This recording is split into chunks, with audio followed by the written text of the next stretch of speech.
Hi, and welcome to another episode of Adoption in Focus. Today, we are privileged to be joined by Sophie.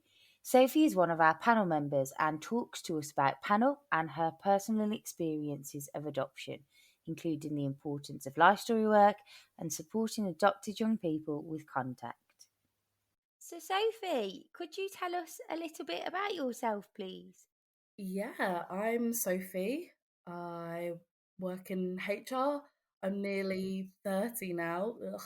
And I'm past I 30, so I get okay. that. I live in East London. I am an adopted adult. I was adopted at 6 weeks old. It was a closed adoption. It's an interracial one. I'm half Pakistani, half Portuguese, and my parents are white. Okay. And I think that sums me up No, that's quickly. lovely. Thank you. So, really, Sophie, what I'd really love to know is what does adoption mean to you? I think when I was younger, it meant being different, Yeah. and that's good and bad. I think there's good and bad that comes with different, like the word different. It meant special.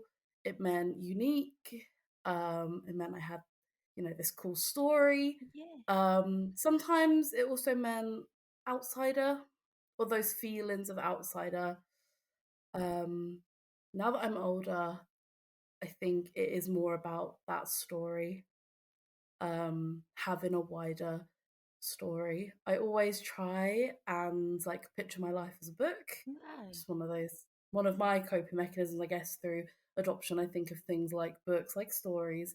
Um, I guess adoption for me feels like a bonus chapter. Wow, okay. Like you have your story, and the story is good start to finish, but there is this bonus chapter, and that then changes the way you see the story. I don't know if that makes sense. That's how I've like sorted it in my head. So um I think for me it's a good feeling.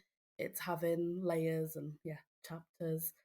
And the first thing I think about when I think about adoption is the bond that I have with my adoptive parents. It's always the first thing I think about, how different we all are, I guess. As an adult, you learn everyone has these differences and quirks and stories. But like the bond that we have, I think is a very common thing in most families. The core is love, as cheesy as it sounds. Oh, And yeah, when I think of adoption, I think about that. what a lovely core to kind of work from. Yeah. That's beautiful. Thank you, Sophie. So, when were you told kind of about being adopted and your adoption story? Because at did you say 6 weeks old? You Yeah. kind of wouldn't have, Yeah. although maybe in some senses you did know, cognitively somebody would have had to have had that conversation with you. Can you Yeah. can you remember that and what that was like? My parents have always been open and honest with me about my adoption. So as long as I can remember, I've known. I think they kept it sort of age Yeah. appropriate, Yeah, yeah, yeah. adapted it as my questions changed. I have, I have children's books about being adopted. I'm sure there's way more now than nearly 30 years ago. Uh, but I had those, and my dad made a big photo album for me Wow. with my story, everything they knew about my story and my adoption and my birth family is in that. So I had these tools, um, and I guess as I grew up, maybe my questions changed, and my parents were always quite open about talking those through. It must have been weird. I think back now, I have like pictures that I drew as a child of my family, Wow. and it's me and my parents, and then my birth mom and my birth dad, and some birth siblings that I knew about. And I think now to myself, how weird that is. I guess the impact of knowing Yeah. for so long and all through your life is even as a kid, you process things in your own way. You hear family and you think, okay, let me do all the branches of my family, and that's yeah, it's interesting. I don't think my parents could have hidden it, or they had to be quite honest in a way because we look so Yeah, different. yeah. So it would have been a big question mark. Yeah, um, I mean, I'm sure it still was a question mark for people that didn't know, but I remember as a child being very open. My parents were open with me, and so I was quite open. As a child, I think I thought it was quite cool. It was like I'm adopted, let me tell you about it, which was amazing. It did leave me vulnerable sometimes. I had a couple of comments as a child. You give any, like, children at school, things like that. You give them any fuel, and there's going to be someone who says something mean or weird, or it might hit you in a hard way. And I definitely had that, but I think I always took it well. yeah. As well as you can, kind of, in that situation. Yeah, yeah, That's really interesting, kind of what you said about how, children will interpret and perceive information differently because we as adults can sit and tell children their adoption story, but how they're mm, perceiving that could be so different to the words that we've said. yeah, So that's something to be really mindful of, isn't it? I guess for our adopters and their families. yeah, definitely. I think, and you work through different thoughts as well. One day you might think, this is so cool. And the next day you might think, oh, this doesn't feel very nice. And drawing pictures of a birth family that you don't see, oh, I don't see this family. I don't understand why. I think, yeah, but it's a good tool in that way to understand it fully. Do you think knowing your history and your story, which is something that we absolutely promote, age appropriately, as and when, Mm, and being comfortable with the word adoption, to give that message to children that this is yeah. okay to talk about and to say. But do you think that's had any impact on you as an adult?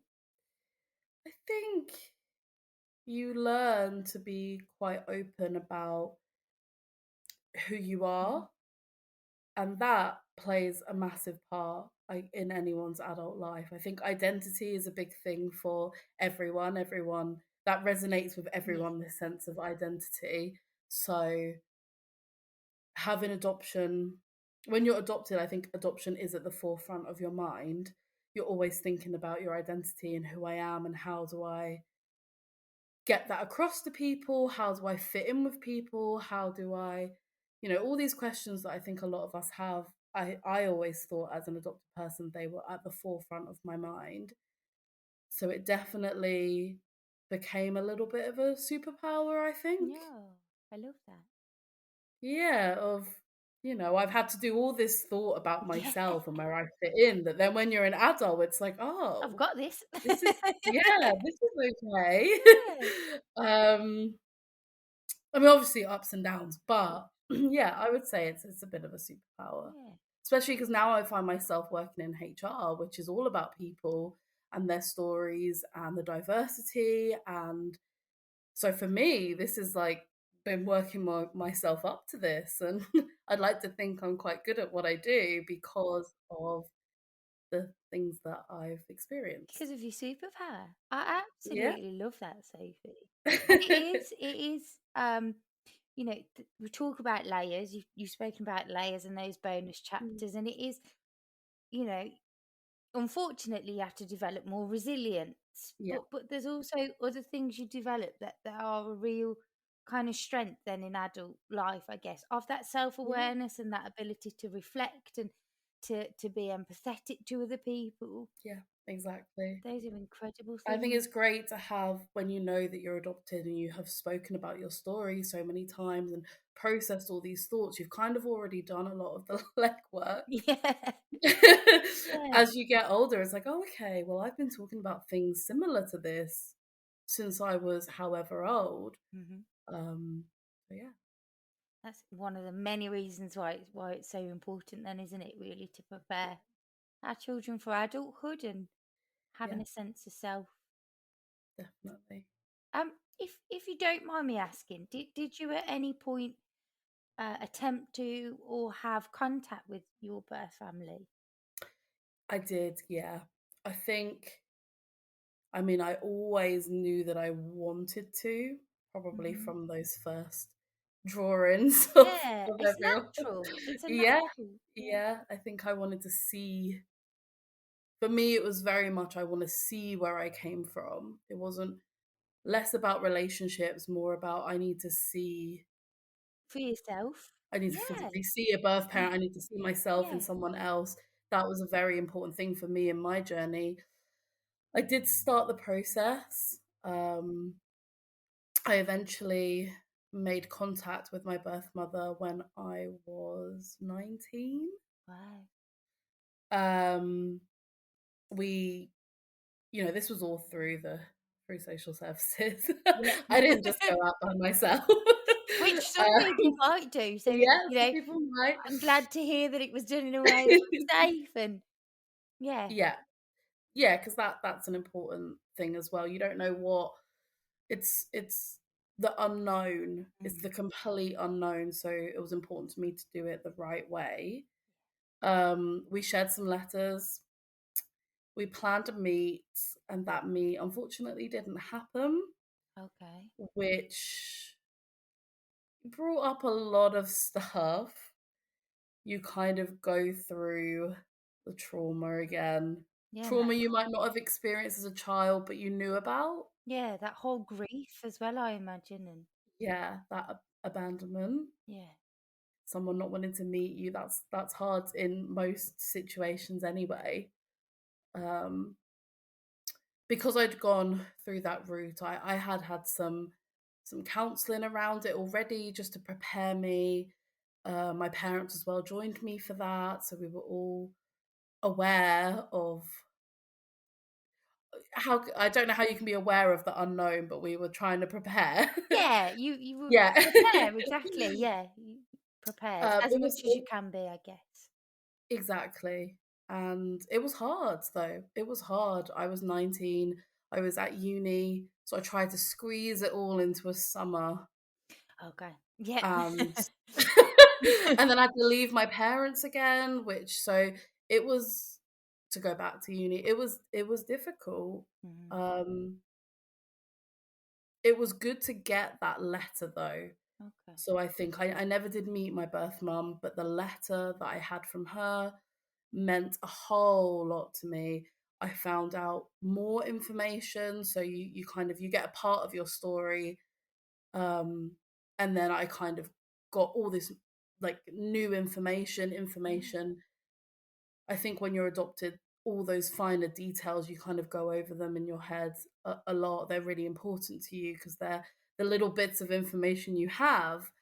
Mhm. So for me, getting more information, specifically information about my birth father, which I had zero information on growing up. Um, so receiving that was amazing, but you've also spent your whole life processing your life in one certain way. You've had years to form your opinions on your life and your identity and your adoption and how it works for you. And then you kind of get a bit of a curveball. Yeah. So Yeah. it's a big thing. My parents were great. I but it was a hard situation. So It sounds yeah. hard, you I know. think I still carry a bit of that trauma probably now, Yeah. um, which is understandable, I think. It absolutely is, Sophie. It absolutely is. All of those feelings that it either caused or re-triggered, that's completely understandable. Yeah. Do you regret starting that process? Um, at the time when I was 19, Mhm. I was just full of all sorts of emotions of anger and regret, and you leave yourself quite vulnerable, and then you face that abandonment again when it doesn't, or whatever disappointment you have when it doesn't work out. Yes, I remember my first thought being, why did I? It felt like a choice, like I've just put Yeah. myself through This. bad Yeah. feelings, and it was my choice, and I looked for it, and I prepared for it, and then it happened, and I still am surprised. Yeah. Um, but now as an adult, no, I don't regret it. I got, I like received bits of information that I didn't have before. Mhm. I knew that, there were a lot of questions I had that got answered. That's And huge. initially, that's what I wanted. So, in a way, I did get what I started looking for. Mm. Um, so, no. That's good. That's really good Yeah. to know. And it's sometimes stripping it back, isn't it? And thinking, what did I want from this? Yeah. Um, and you mentioned that it wasn't about relationships. It was about Mm, wanting to see or communicate with someone who looked like you, who yeah. biologically is part of you and you them. So sometimes the doctors can worry that if their children are searching for birth family, wanting to make contact, that it means that they haven't done good enough, they Yeah. haven't bonded enough, or give the child what they needed. Would you say that is the case, or is it less about that relationship and more about this young person wanting to Mm. learn about themselves? I'm sure for everyone, it's very different. For me, being so young Mhm. when I was adopted, um, I never thought of my birth family. Once I was older, I realized they weren't family. They were a part of me, but my parents were very much my parents. Mhm. Um, so when I was thinking about reaching out and starting the process, I was so scared to tell my parents that I wanted to. I thought they would think all those thoughts that you've just described. Mm. And the first thing I said was, "You're my mum and you're my dad, and I'm just looking for this." And they were both. They probably knew the day was coming. I mean, the pictures, the open chats through. I'm sure that they knew that one day it would happen. Mhm. Um, they very much never, or if they did, they never said it to me, but the way they described it to me was that they just knew this was going to happen. They were worried, but worried for, you know, the unknown of what I was going to discover. We had a very open chat, and they both said, we know we're still your parents. It was lovely. I did always worry about that though, because Mm. I mean, I remember thinking, but if it was me, I'd feel like, oh no, like you're trying to find a parent and I am your parent. Yeah. Um, I I don't know why they didn't feel that way, or maybe they did, but they didn't want me to ever know that. I don't know.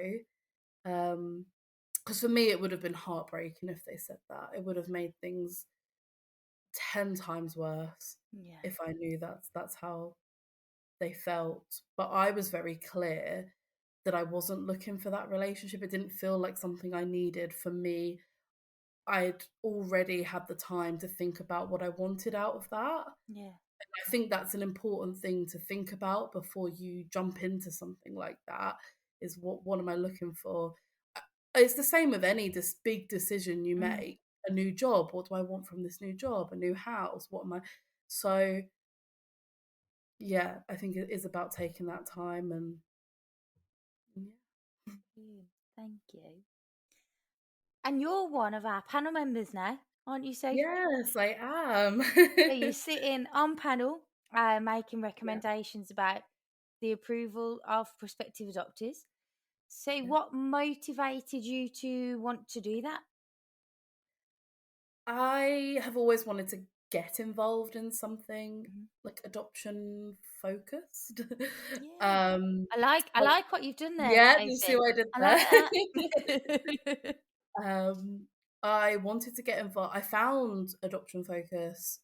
I wanted to be a buddy, Okay. and that's kind of how I started exploring. Well, maybe, if when I was younger, I would have loved a friend who was adopted or someone like that. So I started there, um, and that kind of evolved into like I heard, like I was approached. There was a spot on the panel. I didn't really know much about what adoption panels are, Huh? and then I think it kind of I ummed and erred about it. But I realized that a big part of adoption that I'd never even thought of exploring was what happens before my story starts. Yeah. Yeah. um, I didn't know anything about it. I realized I hadn't even asked when I was younger, really, questions about what my parents had gone through and the process. In my work now, I'm very process driven. So it kind of was like, wait a sec, there's a bit of a missing gap here. There's a whole chapter here. There's a whole chapter missing, the prologue. um, and so then I was like, well, this is a great opportunity to learn about that. And I was more focused on, selfishly what it could do for me. No, it's not Sophie. But once I learned more about it, spoken to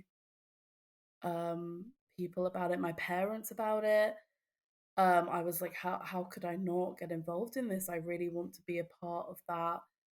Um, the panel are amazing, some amazing people, diverse people. Um, it's kind of a privilege to be a part of it and to Oh, play a part in other people's journeys now. yeah. The panel do a good job of looking at everything, a real 360 look on things, and I hope that me as an adopted adult can give good insights. Absolutely. Um, it's great, yeah. And it's a privilege for us to have you on panel, Sophie. Thank You you. just as a person, you're very lovely and caring.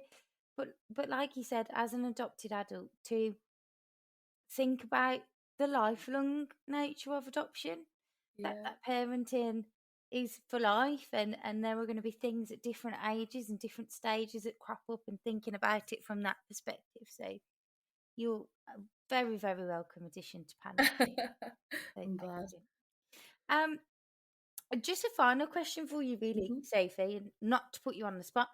Um, but if we had prospective or approved adopters listening to you Mhm. today, are there any key things that you would want them to remember? It's a hard question. Um, I think because I'm adopted, I always look at it from an adoptee's point of view. Yeah. When I flip, reverse it, um, I think about my own parents and what's helped me through my adoption. Yeah. So I guess the key thing I would want adopters to remember is to be open Hmm. and patient. I think through my life, because adoption's always been at the forefront of my mind, I'm sure my parents have been in the middle of washing up, cooking dinner, doing work, and I've run up to them with a, do you see me as different? Or I wish I looked like you. Or today I decided that actually now I want to look for my birth parents. You don't know when Yeah. or where. I'm sure it will come up. Hmm. As an adopted person, I feel that it's like a theme through your life.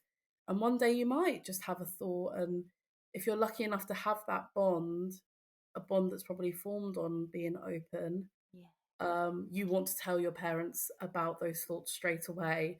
I'm sure that comes with its difficulties. Yeah. In the middle of something and your child comes out with this Yeah. big discovery of self.